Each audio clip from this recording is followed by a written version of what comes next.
में नतिस्तात, मैं दंडवत साष्टांग दंडवत उनके चरणों में करूं। ऐसे वृंदावन वास करो, किसी के भी दोष दर्शन मत करो, किसी की निंदा मत करो, खूब रजरानी में लौटो, खूब नाम जप करो। इसी जन्म में प्रभु के पास पहुंच चले, अगले जन्म की मत सोचो। कलयुग है, देखो 125 वर्ष कलयुग की आयु, अब 70-80 रह गई। कल आपने सुना 20-30 में समाप्त हो जाएंगे। अब तो बहुत 60-70-80 इतने में ही साफ हो जाता है जीवन। कोई बिरला 100 या ऊपर पार करे, कोई बिरला, नहीं तो 70-80-90 तो कोई बिरला। 20-30 साल की आयु होगी, क्या कर लोगे? घोर पापाचरण का वातावरण होगा, अपवित्र सब व्यवहार होगा, कैसे भजन होगा? इसलिए अभी भजन कर लो, भगवत प्राप्ति कर लो। भगवान सच्चिदानंद जब कल्कि अवतार धारण करते हैं और दुष्टों का संहार करते हैं, उस समय से फिर सतयुग प्रारंभ होता है। जब सब डाकुओं का संहार हो चुकेगा, तब नगर की और देश की सारी प्रजा का हृदय पवित्रता से भर जाएगा, क्योंकि भगवान कल्कि के शरीर में लगे हुए अंगराग स्पर्श पाकर अत्यंत पवित्र हुई वायु उनका स्पर्श करेगी। भगवान की श्री विग्रह की दिव्य गंध संपूर्ण प्रजा के हृदय को निष्पाप कर देगी।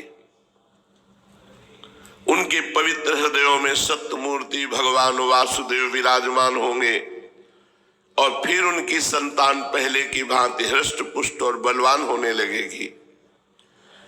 प्रजा के नयन मनोहारी हरि ही धर्म के रक्षक और स्वामी हैं।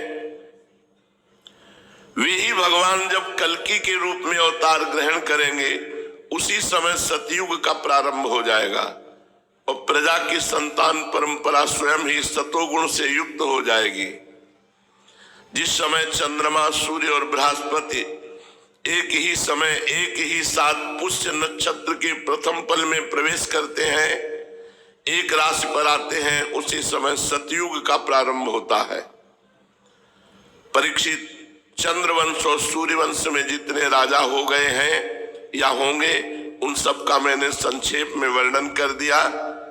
तुम्हारे जन्म से लेकर राजा नंद के अभिषेक तक 1115 वर्ष का समय लगेगा। जिस समय आकाश में सप्तऋषियों का उदय होता है, उस समय पहले उनमें से 2 ही तारे दिखाई पड़ते हैं। उनके बीच में दक्षिणोत्तर रेखा पर समभाग में अश्विनी आदि नक्षत्रों में से एक नक्षत्र दिखाई पड़ता है। उस नक्षत्र के साथ सप्तर्षिगण मनुष्यों की गणना से 100 वर्ष तक रहते हैं। वे तुम्हारे जन्म के समय भी मघा नक्षत्र पर स्थित है। स्वयं सर्वव्यापक सर्वशक्तिमान भगवान ही शुद्ध सत्वमय विग्रह के साथ श्री कृष्ण के रूप में प्रकट हुए थे। वे जिस समय अपनी लीला स्मरण करके परम धाम पधार गए, उसी समय कलयुग ने संसार में प्रवेश किया। उसी के कारण मनुष्यों की मति गति पाप की ओर ढुलक गई। जब लक्ष्मीपति भगवान श्री कृष्ण अपने चरण कमलों से इस पृथ्वी का स्पर्श करते, तब कलयुग की ताकत नहीं थी कि वो यहां प्रवेश करता। जब भगवान अंतर्धान हो गए, तब कलयुग का प्रवेश हुआ। परीक्षित, जिस समय सप्तऋषि मघा नक्षत्र पर विचरण करते रहते हैं, उसी समय कलयुग का प्रारंभ होता है। कलयुग की आयु देवताओं के वर्ष गणना से 1200 वर्षों की और मनुष्यों के गणना के अनुसार 4,32,000 वर्ष की। जिस समय सप्तऋषि मघा से चलकर पूर्वाषाढ़ा नक्षत्र में जा चुके होंगे, उस समय राजा नंद का राज्य रहेगा। तभी से कलयुग की वृद्धि शुरू होगी।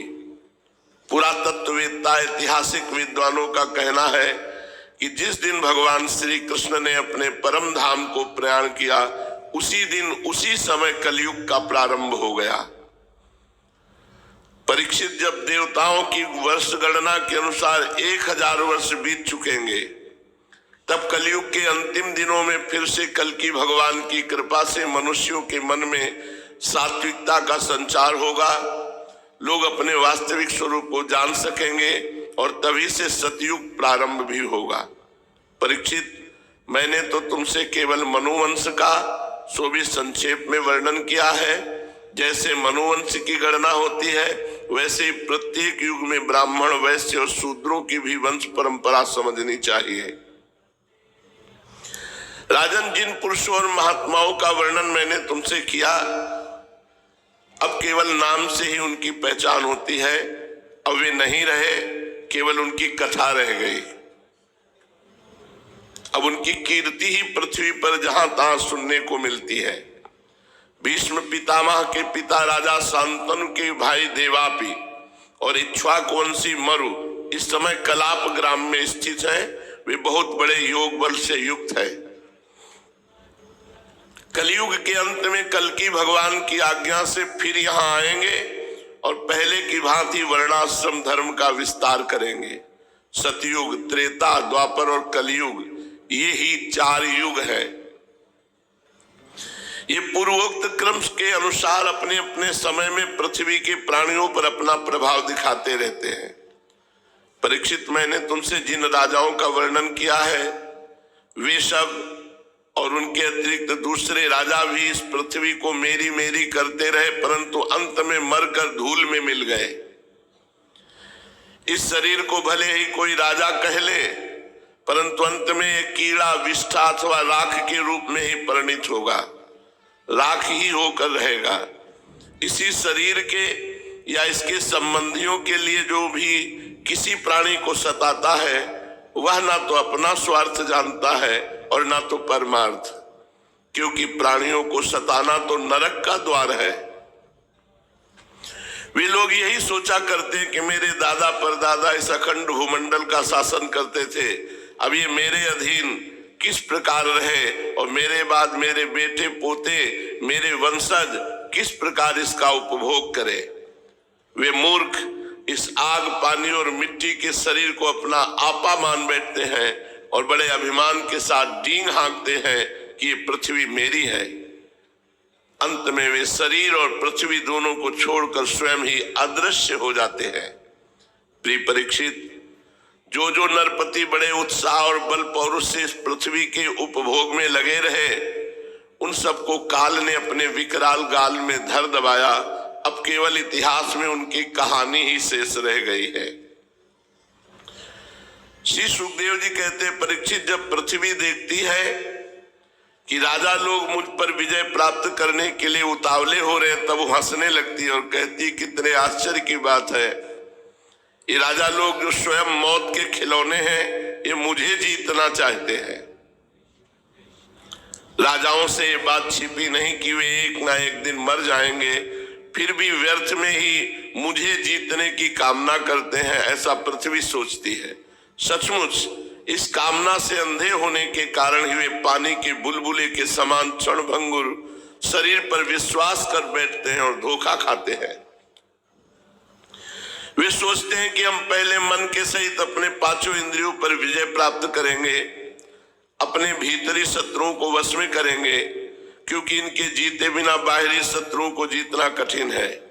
उसके बाद अपने शत्रु के मंत्रियों, आमात्यों, नागरिकों, नेताओं और समस्त सेना को भी वश में कर लेंगे। जो भी हमारे विजय मार्ग में कांटे बोएगा उसे हम अवश्य जीत लेंगे। इस प्रकार धीरे धीरे क्रम से सारी पृथ्वी हमारे अधीन हो जाएगी, फिर तो समुद्र ही हमारे राज्य की खाई का काम करेगा। इस प्रकार वे राजा लोग अपने मन में अनेकों आशाएं बांध लेते हैं और उन्हें बिल्कुल नहीं सूझती कि उनके सिर पर काल सवार है।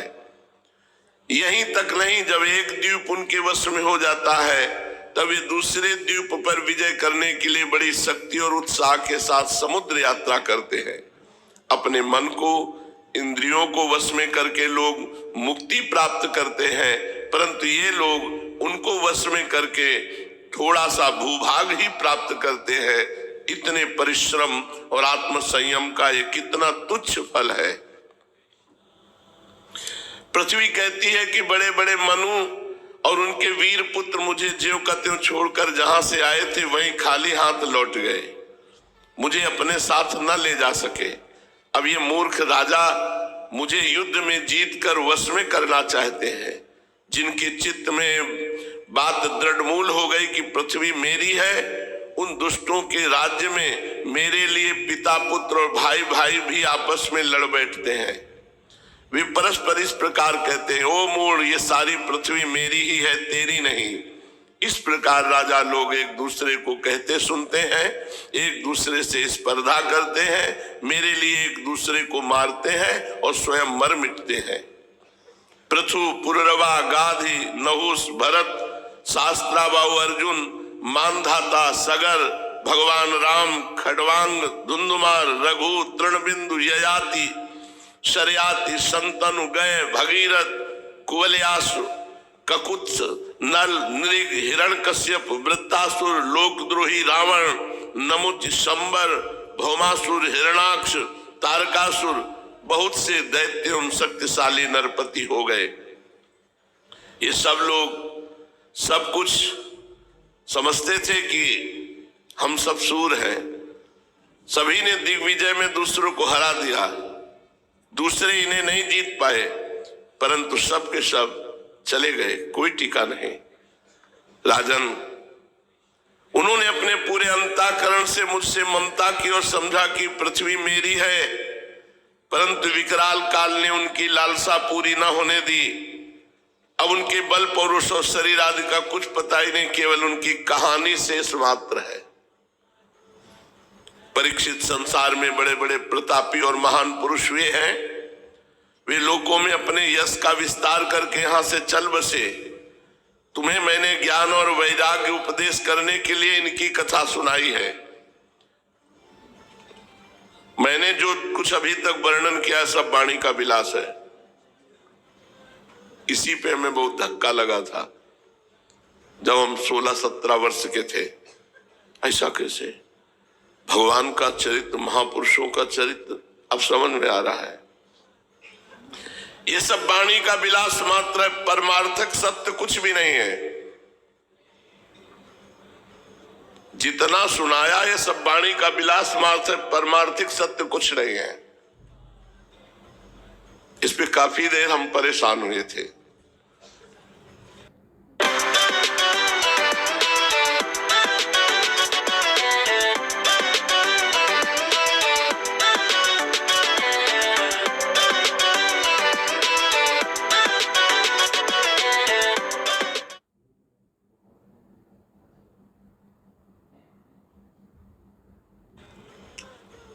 बस भगवान श्री कृष्ण का गुणानुवाद समस्त मंगलों का नाश करने वाला है। बड़े बड़े महात्मा उसी का गान करते रहते हैं। जो भगवान श्री कृष्ण के चरणों में अनन्य प्रेममयी भक्ति की लालसा रखता हो, उसे नित्य निरंतर भगवान के दिव्य गुणानुवाद का ही श्रवण करते रहना चाहिए। राजा परीक्षित ने पूछा, भगवान मुझे तो कलयुग में राशि राशि दोष ही दिखाई दे रहे हैं। उस समय लोग किस उपाय से उन दोषों का नाश करेंगे? इसके अतिरिक्त युगों का स्वरूप, उनके धर्म, कल्प की स्थिति और प्रलय काल के मान एवं सर्वव्यापक सर्वशक्तिमान भगवान के काल रूप का भी यथावत वर्णन कीजिए। श्री सुखदेव जी कहते, परीक्षित, सतयुग में धर्म के 4 चरण होते हैं। वे चरण है सत्य, दया, तप और दान। उस समय लोग पूरी निष्ठा के साथ अपने अपने धर्म का पालन करते हैं। धर्म स्वयं भगवान का स्वरूप है। सतयुग के लोग बड़े संतोषी और दयालु होते हैं। वे सबसे मित्रता का व्यवहार करते और शांत रहते हैं। इंद्रियां और मन उनके वश में रहते हैं। सुख और दुख आदि द्वंद्वों को समान भाव से सहन करते हैं। अधिकांश लोग तो समदर्शी और आत्माराम होते हैं। बाकी लोग स्वरूप स्थिति के लिए अभ्यास में तत्पर रहते हैं। परीक्षित, धर्म के समान अधर्म के भी 4 चरण हैं। झूठ, असत्य, हिंसा, असंतोष, कलह। झूठ, हिंसा, असंतोष, कलह ये अधर्म के 4 चरण हैं। त्रेता युग में इनके प्रभाव से धीरे धीरे धर्म के सत्य आदि चरणों का चतुर्थांश क्षीण हो जाता है। राजन, उस समय वर्णों में ब्राह्मणों की प्रधानता अक्षुण्ण रहती है। त्रेता युग में लोगों में अत्यंत हिंसा और लंपटता का अभाव रहता है। सभी लोग कर्म कांड और तपस्या में निष्ठा रखते हैं। अर्थ, धर्म एवं काम रूप त्रिवर्ग का सेवन करते हैं। अधिकांश लोग कर्म प्रतिपादक वेदों के पारदर्शी विद्वान होते हैं। द्वापर में हिंसा, असंतोष, झूठ और द्वेष, अधर्म के इन चरणों की वृद्धि होती है।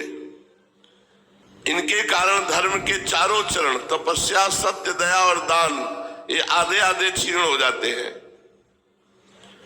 उस समय के लोग बड़े यशस्वी, कर्मकांडी, वेदों के अध्ययन अध्यापन में बड़े तत्पर होते हैं।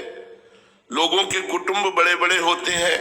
प्रायः लोग धनाढ्य और सुखी होते हैं। द्वापर में उस समय वर्णों में क्षत्रिय और ब्राह्मण 2 वर्णों की प्रधानता रहती है।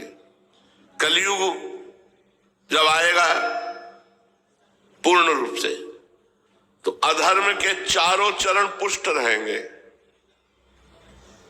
असत्य, हिंसा, असंतोष, कलह, और धर्म 4 चरण क्षीण हो जाता है। जो धर्म के 4 चरण हैं वो क्षीण हो जाते हैं। सत्य, तपस्या, जो धर्म के स्वरूप है, दान, ये सब क्षीण हो जाते हैं।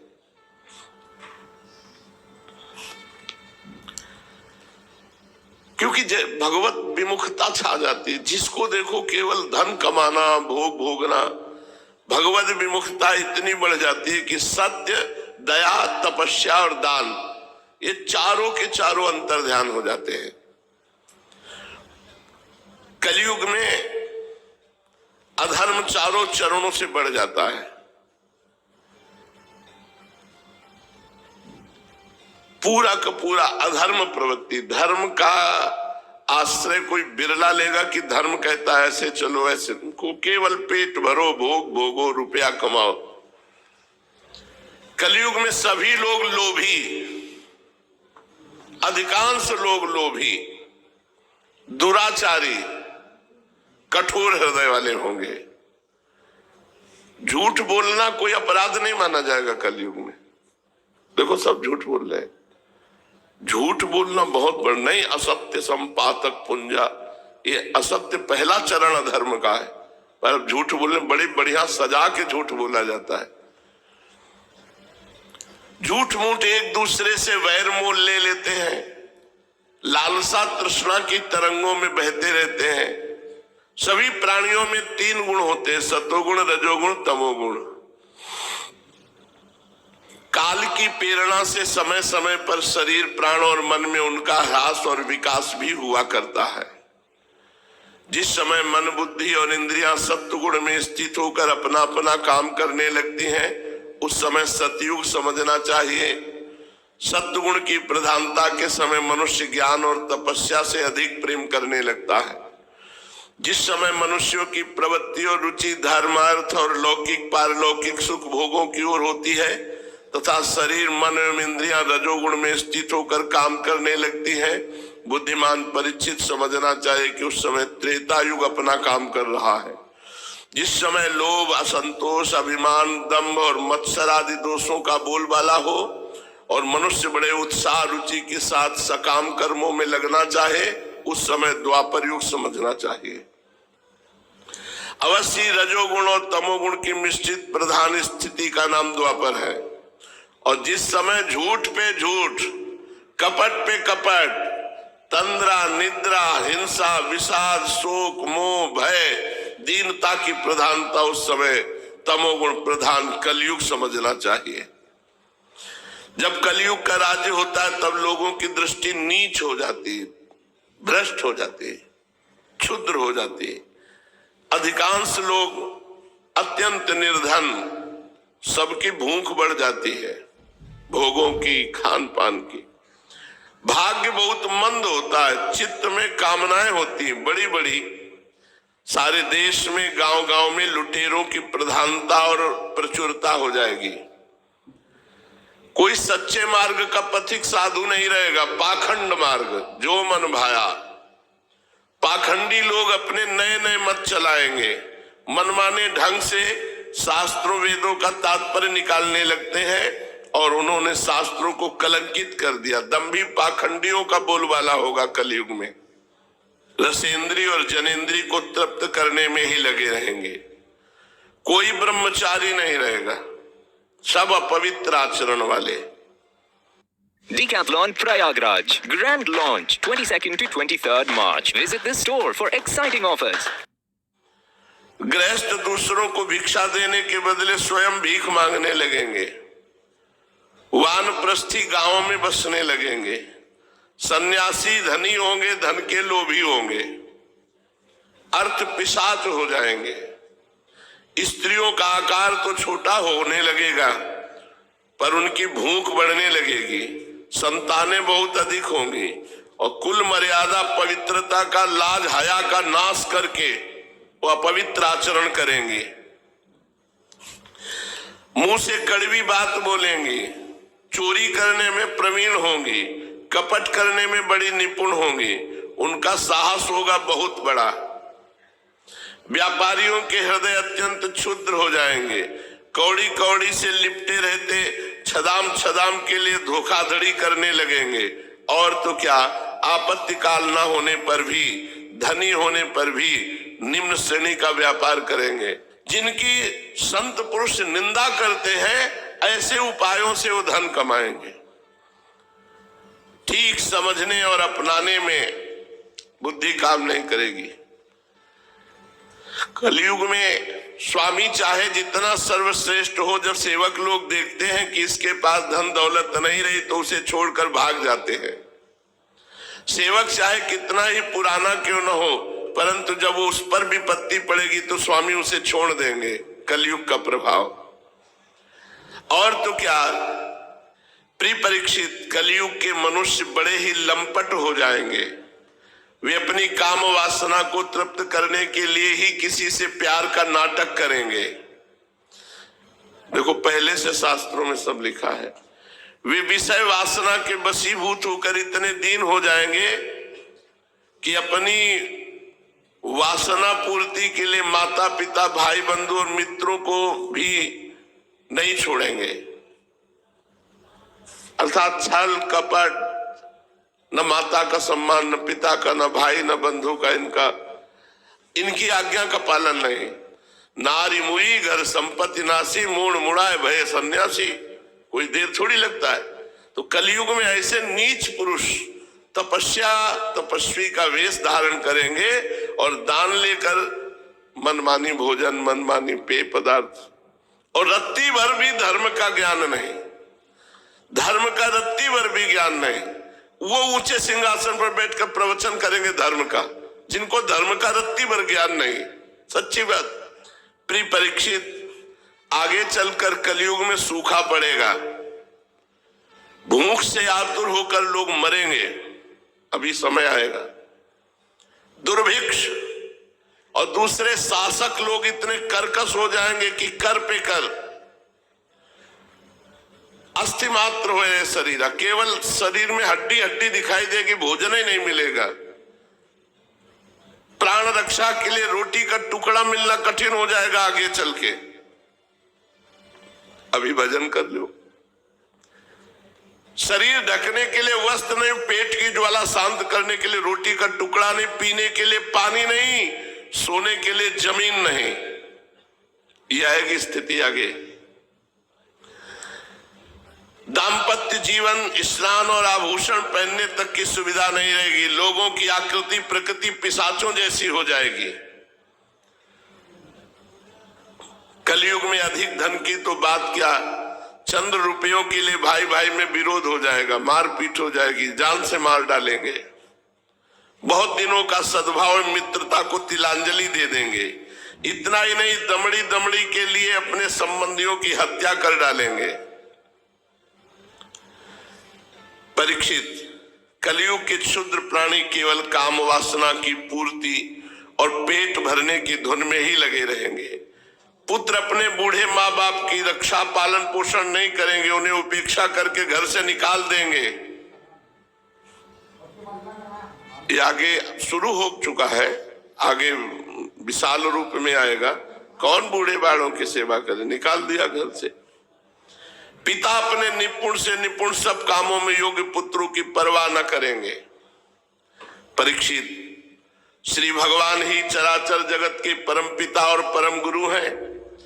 इंद्र ब्रह्मा आदि लोकाधिपति उनके चरण कमलों में अपना सिर झुकाकर सर्वस्व समर्पण करते रहते हैं। उनका ऐश्वर्य अनंत है और वे एक रस अपने स्वरूप में स्थित हैं। परंतु कलयुग में लोगों में इतनी मूढ़ता फैल जाएगी, पाखंडियों के कारण लोगों का चित्त इतना भटक जाता है कि लोग अपने कर्म और भावनाओं के द्वारा भगवान की पूजा से भी विमुख हो जाएंगे।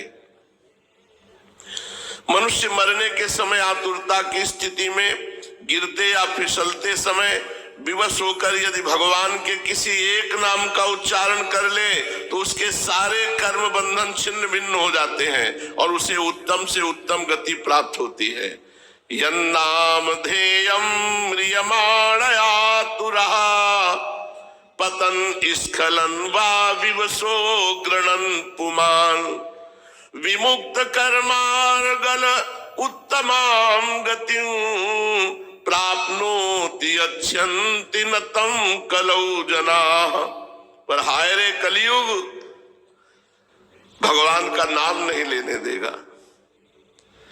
कलयुग से प्रभावित होकर लोग भगवान की आराधना से विमुख हो जाएंगे। परीक्षित, कलयुग के अनेकों दोष हैं। कुल वस्तुएं दूषित हो जाती हैं, स्थानों में भी दोष की प्रधानता हो जाती है। सब दोषों का मूल स्रोत तो अंतःकरण ही है, परंतु जब पुरुषोत्तम भगवान हृदय में आ विराजते हैं तब उनकी सन्निधि मात्र से ही सब के सब दोष नष्ट हो जाते हैं। भगवान के रूप गुण लीला धाम और नाम के श्रवण संकीर्तन ध्यान पूजन और आदर से वे मनुष्यों के हृदय में आकर विराजमान हो जाते हैं और एक दो जन्म के पापों की तो बात ही क्या, हजारों जन्मों के पाप के ढेर भी वे क्षण भर में भस्म कर देते हैं। भगवान हृदय में कैसे आते हैं? भगवान के रूप गुण लीला धाम का गायन, नाम संकीर्तन, ध्यान, पूजन, आदर। जैसे सोने के साथ संयुक्त होकर अग्नि उसके धातु संबंधी मलिनता आदि दोषों को नष्ट कर देती है, वैसे ही साधकों के हृदय में स्थित होकर भगवान श्री हरि उनके अशुभ संस्कारों को सदा के लिए मिटा देते हैं।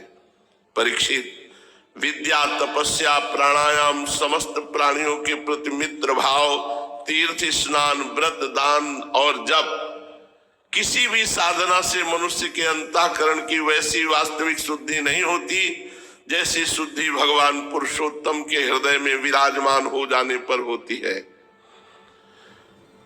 सावधान, अब तुम्हारी मृत्यु का समय आ रहा है।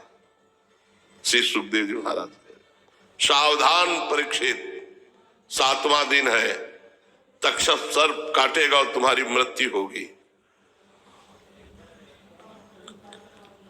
परीक्षित, अब तुम्हारी मृत्यु का समय निकट आ गया है, सावधान हो जाओ। सबको सावधान हो जाना चाहिए। मृत्यु कब आएगी पता नहीं, पर आएगी और आएगी तो ले जाएगी। पूरी शक्ति से देखो, सावधानी क्या है? पूरी शक्ति लगाकर अंतःकरण की सारी वृत्तियों से भगवान श्री कृष्ण को अपने हृदय सिंहासन पर बैठा लो। ऐसा करने से अवश्य तुम्हें परम गति की प्राप्ति होगी। जो लोग मृत्यु के निकट पहुंच रहे हैं उन्हें सब प्रकार से परमेश्वरशाली भगवान का ही ध्यान करना चाहिए। प्यारे परीक्षित, सबके परमाश्रय और सर्वात्मा भगवान अपना ध्यान करने वालों को अपने स्वरूप में लीन कर लेते हैं, उसे अपना स्वरूप बना लेते हैं। परीक्षित, यूं तो कलयुग दोषों का खजाना है, परंतु इसमें एक बहुत बड़ा गुण है। वो गुण यही है कि कलयुग में केवल भगवान श्री कृष्ण का संकीर्तन करने मात्र से ही सारी आसक्तियां छूट जाती हैं और परमात्मा की प्राप्ति हो जाती है। सतयुग में भगवान का ध्यान करने से, त्रेता में बड़े बड़े यज्ञों के द्वारा उनकी आराधना करने से, द्वापर में विधि पूर्वक उनकी पूजा करने से जो फल मिलता है वो कलयुग में केवल भगवान नाम जपने से, भगवान नाम कीर्तन करने से प्राप्त हो जाता है।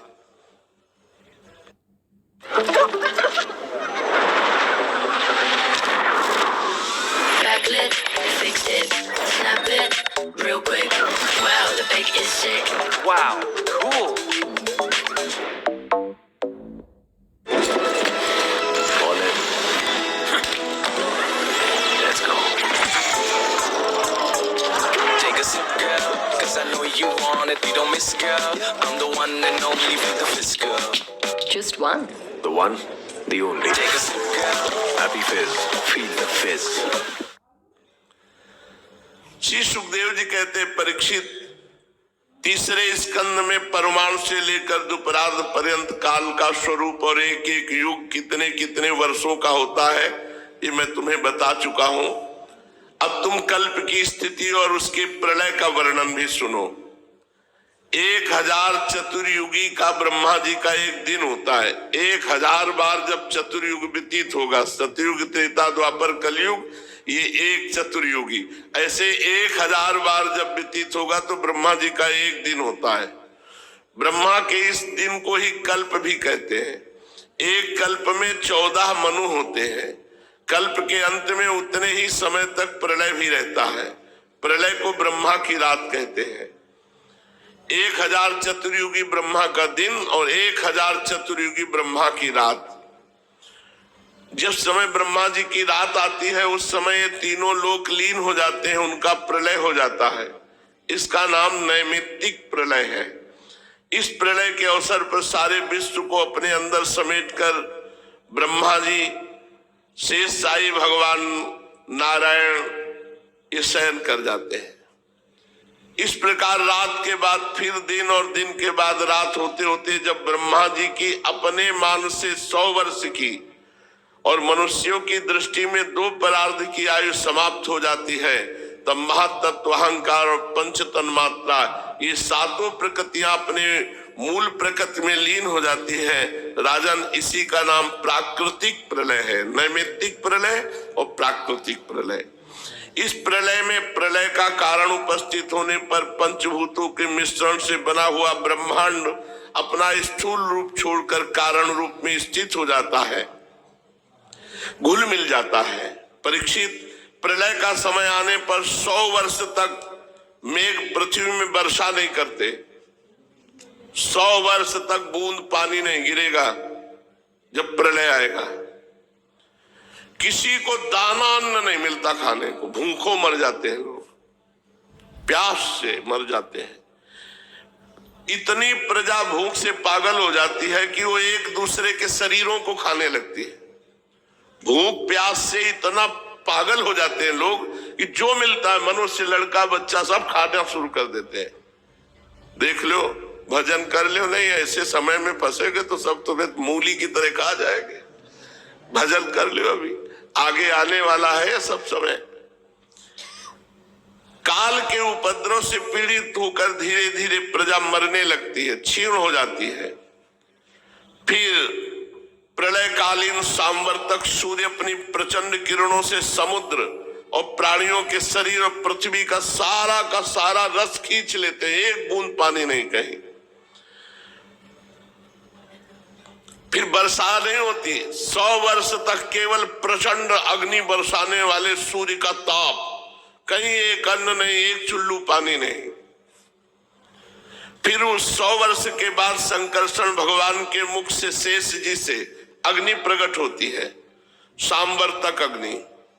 वायु के वेग से वो नीचे तल, अतल आदि 7 लोकों को भस्म करती हुई, वहां के प्राणी तो पहले ही मर चुके होते हैं, नीचे से आग की करारी लपटें, ऊपर सूर्य की प्रचंड की गर्मी, ऊपर नीचे चारों ओर ब्रह्मांड जलने लगता है।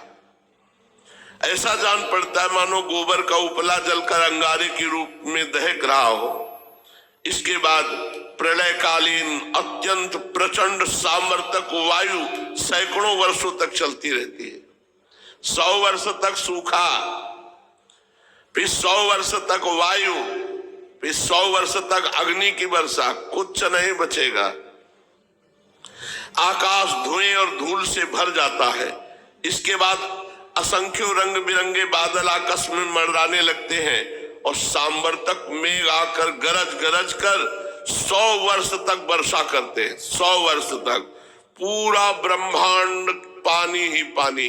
100 वर्ष तक सूखा, 100 वर्ष तक आग वर्षा, 100 वर्ष तक वायु, फिर 100 वर्ष तक पानी की वर्षा। ऐसा पूरा जल ही जल हो जाता है, सब कुछ जल में।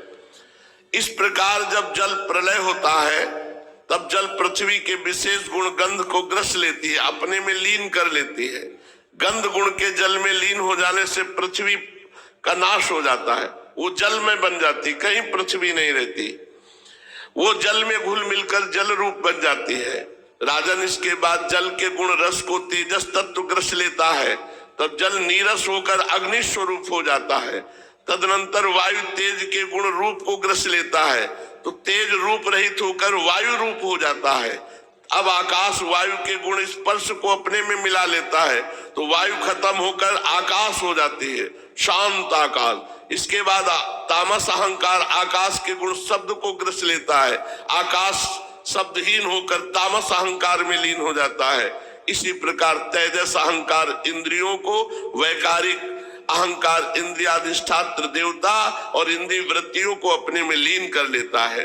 तत्पश्चात महत्त्व अहंकार को और सत्वादि गुण महत्त्व को ग्रस लेते हैं। परीक्षित, सब नष्ट हो जाता है, ये काल की महिमा है। उसी की प्रेरणा से अव्यक्त प्रकृति गुणों को ग्रस लेती, तब केवल मूल प्रकृति बचती है। त्रिगुणात्मिका प्रकृति, सत्वगुण, रजोगुण, तमोगुण, ये मूल प्रकृति में लीन हो जाते हैं। वही चराचर जगत का मूल कारण है। वह अव्यक्त, अनादि, अनंत, नित्य, विनाशी है। जब वो अपने कार्यों को लीन करके प्रलय के समय साम्यावस्था को प्राप्त हो जाती है, तब काल के अवयव, वर्ष, मास, दिन, रात, क्षण आदि के कारण उसमें परिणाम, क्षय, वृद्धि आदि किसी प्रकार के विकार नहीं होते। उस समय प्रकृति में स्थूल अथवा सूक्ष्म रूप से वाणी, मन, सतोगुण, रजोगुण, तमोगुण, महत्त्व आदि विकार, प्राण, बुद्धि, इंद्री, उनके देवता कुछ नहीं रहते, सब नष्ट हो जाता है। सृष्टि के समय रहने वाले लोगों की कल्पना और उनकी स्थिति भी नहीं रहती। स्वप्न, जागृत, सुषुप्त, 3 अवस्थाएं नहीं रहती। आकाश, जल, पृथ्वी, वायु, अग्नि, सूर्य भी नहीं रहते, सब कुछ शून्य। उस अवस्था का तर्क के द्वारा अनुमान करना भी असंभव है। उस अव्यक्त को ही जगत की मूलभूत तत्व कहते हैं। इसी अवस्था का नाम प्राकृत प्रलय है।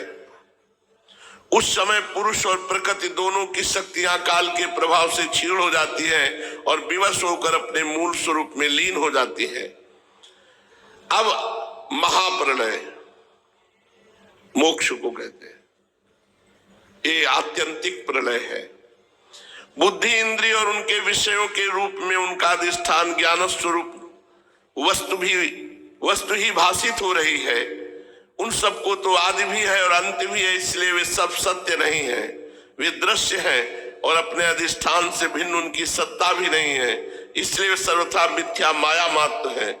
जैसे दीपक, नेत्र और रूप तीनों तेजस से भिन्न नहीं है, वैसे बुद्धि, इंद्रिय और उनके विषय तन्मात्राएं भी अपने अधिष्ठान स्वरूप ब्रह्म से भिन्न नहीं है, यद्यपि इनसे सर्वथा भिन्न है।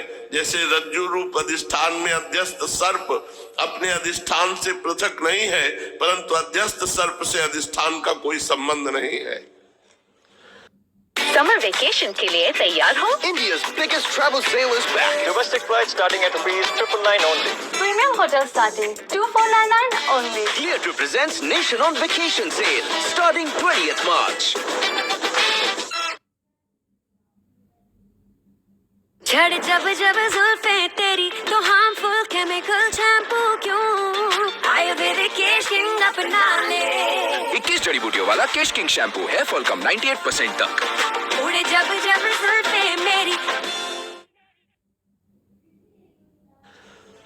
ये मोक्ष है, ये प्राप्त हो जाए तो इस प्रलय में जाने नहीं पड़ेगा, पर है कठिन मोक्ष प्राप्त करना। इसलिए नाम जप करो, भगवान की कृपा से सुलभ हो जाएगा। परीक्षित, जागृत, स्वप्न और सुषुप्ति तीनों अवस्थाएं बुद्धि की ही है, अतः इनके कारण अंतरात्मा में जो विश्व, तेजस और प्राज्ञ रूप नानात्व की प्रतीत होती है, केवल माया मात्र है। बुद्धिगत नानात्व का एकमात्र सत्य आत्मा से कोई संबंध नहीं है। ये विश्व उत्पत्ति और प्रलय से ग्रस्त है, इसलिए अनेक अवयवों का समूह अवयवी है, अतः ये कभी ब्रह्म में होता है और कभी नहीं होता। ठीक वैसे जैसे आकाश में मेघमाला कभी होती है और कभी नहीं होती। परीक्षित, जगत के व्यवहार में जितने भी अवयवी पदार्थ होते हैं, उनके ना होने पर भी उनके भिन्न भिन्न अवयव सत्य माने जाते हैं, क्योंकि वे उनके कारण हैं। जैसे वस्त्र रूप अवयवी के ना होने पर भी उसके कारण रूप सूत का अस्तित्व माना ही जाता है, उसी प्रकार कार्य रूप जगत के अभाव में भी इस जगत के कारण रूप अवयव की स्थिति हो सकती है। परंतु ब्रह्म में ये कार्य कारण भाव भी वास्तविक नहीं है, क्योंकि देखो, कारण तो सामान्य वस्तु और कार्य विशेष वस्तु, इस प्रकार जो भेद दिखाई देता वो केवल भ्रम ही है। इसका हेतु ये है कि सामान्य और विशेष भाव आपेक्षिक है, अन्योन्याश्रित है। विशेष के बिना सामान्य नहीं और सामान्य के बिना विशेष की स्थिति नहीं हो सकती। कार्य और कारण भाव आदि और अंत दोनों ही मिलते हैं, इसलिए वो भी स्वाप्निक भेद भाव के समान सर्वथा अवस्तु है। इसमें संदेह नहीं कि प्रपंच रूप विकार स्वाप्निक विकार के समान ही प्रतीत हो रहा है, तो भी ये अपने अधिष्ठान ब्रह्म स्वरूप आत्मा से भिन्न नहीं है। कोई चाहे भी तो आत्मा से भिन्न रूप में अणुमात्र भी इसका निरूपण नहीं कर सकता। यदि आत्मा से पृथक इसकी सत्ता मानी भी जाए तो ये भी चिद रूप आत्मा के समान स्वयं प्रकाश होगा, और ऐसी स्थिति में वो आत्मा की भांति ही एक रूप सिद्ध होगा। ये शुद्ध ज्ञान है। परंतु इतना तो सर्वथा निश्चित है कि परमार्थ सत्य वस्तु में नानात्व नहीं है। यदि कोई अज्ञानी परमार्थ सत्य वस्तु में नानात्व स्वीकार करता है तो उसका वो मानना वैसा ही है जैसे महाकाश और घटाकाश, आकाश स्थित सूर्य और जल में प्रतिबिंबित सूर्य का तथा बाह्य वायु और अंतर वायु का भेद मानना। जैसे व्यवहार में मनुष्य एक ही सोने को अनेकों रूपों में गढ़ा कर तैयार कर लेते हैं, और कंगन, कुंडल, कड़ाद के अनेक रूप उसमें होते हैं, इसी प्रकार व्यवहार में निपुण विद्वान लौकिक और वैदिक वाणी के द्वारा इंद्रियातीत आत्मस्वरूप भगवान का भी अनेकों रूपों में वर्णन करते हैं। देखो ना, बादल सूर्य से उत्पन्न होता है, सूर्य से ही प्रकाशित, फिर भी वो सूर्य के ही अंश नेत्रों के लिए सूर्य का दर्शन होने में बाधक बन बैठता है। इसी प्रकार अहंकार भी ब्रह्म से ही उत्पन्न होता है, ब्रह्म से ही प्रकाशित होता है, और ब्रह्म के अंश जीव के लिए ब्रह्म स्वरूप के साक्षात्कार में बाधक बन बैठता है। जब सूर्य से प्रकट होने वाले बादल तितर बितर हो जाते हैं, तब नेत्र अपने स्वरूप सूर्य का दर्शन करने में समर्थ होते हैं। ठीक वैसे ही जब जीव के हृदय में जिज्ञासा जगती है, तब आत्मा की उपाधि अहंकार नष्ट हो जाता है और उसे अपने स्वरूप का साक्षात्कार हो जाता है। प्रिय परीक्षित, जब जीव विवेक खड्ग से माया में अहंकार का बंधन काट देता है, तब वो अपने एक रसात्मक स्वरूप के साक्षात्कार में स्थित हो जाता है। आत्मा की माया मुक्त वास्तविक स्थिति ही आत्यंतिक प्रलय कही गई है। हे शत्रुदमन, तत्वदर्शी लोग कहते हैं कि ब्रह्मा से लेकर तिनके तक जितने प्राणी या पदार्थ हैं, सभी हर समय पैदा होते हैं और मरते हैं, अर्थात नित्य रूप से उत्पत्ति और प्रलय होता ही रहता है। संसार के परिणामी पदार्थ नदी प्रवाह और दीप शिखा आदि क्षण क्षण बदलते रहते हैं। उनकी बदलती हुई अवस्थाओं को देखकर निश्चय होता है कि देह आदि भी काल रूप सोते के वेग में बहते बदलते जा रहे हैं, इसलिए क्षण क्षण में उनकी उत्पत्ति और प्रलय हो रही है। जैसे आकाश में तारे हर समय चलते ही रहते हैं, परंतु उनकी गति स्पष्ट रूप से नहीं दिखाई पड़ती, वैसे ही भगवान के स्वरूप भूत अनादि अनंत काल के कारण प्राणियों की प्रतिक्षण होने वाली उत्पत्ति और प्रलय का भी पता नहीं चलता। परीक्षित, मैंने तुम्हें 4 प्रकार के प्रलय का वर्णन किया। उनके नाम है नित्य प्रलय, नैमित्तिक प्रलय, प्राकृतिक प्रलय और आत्यंतिक प्रलय। वास्तव में काल की सूक्ष्म गति ऐसी ही है। हे कुरुश्रेष्ठ, विश्व विधाता भगवान नारायण ही समस्त प्राणियों और शक्तियों के आश्रय हैं। जो कुछ मैंने संक्षेप में कहा वो सब उन्हीं भगवान की लीला कथा है। भगवान की लीलाओं का पूर्ण वर्णन तो स्वयं ब्रह्मा जी भी नहीं कर सकते। जो लोग अत्यंत दुष्टर संसार सागर से पार जाना चाहते हैं अथवा जो लोग अनेकों प्रकार के दुख दावानल से दग्ध हो रहे हैं, उनके लिए पुरुषोत्तम भगवान की लीला कथा रूप रस के सेवन के अतिरिक्त और कोई साधना नहीं, कोई नौका नहीं है। ये केवल लीला रसायन का सेवन करके ही अपना मनोरथ सिद्ध कर सकते हैं। जो कुछ मैंने तुम्हें सुनाया है यही श्रीमद् भागवत पुराण है। इसे सनातन ऋषि नर नारायण ने पहले देवर्षि नारद को सुनाया। देवर्षि नारद जी ने महर्षि कृष्ण द्वैपायन व्यास देव जी को, और महाराज उन्हीं बद्री वन बिहारी भगवान श्री कृष्ण द्वैपायन ने प्रसन्न होकर मुझे इस वेद तुल्य श्रीमद् भागवत संहिता का उपदेश किया। कुरुश्रेष्ठ, आगे चलकर जब शौनक आदि ऋषि नैमिषारण्य क्षेत्र में बहुत बड़ा सत्र करेंगे तो उनके प्रश्न करने पर पौराणिक वक्ता श्री सूत जी उन लोगों को इस संहिता का वर्णन सुनाएंगे। अब अंतिम उपदेश कर रहे हैं श्री सुखदेव जी। यहीं से परमहंस जी अपने स्वच्छंद गति से विचरण करके चल देते हैं। परीक्षित को सर्प काटता है और वो पधार जाते हैं। ये अंतिम उपदेश होगा सुशेष चर्चा के। श्री राधा वल्लभ लाल की। यह कुरकुरे गढ़ की गुरु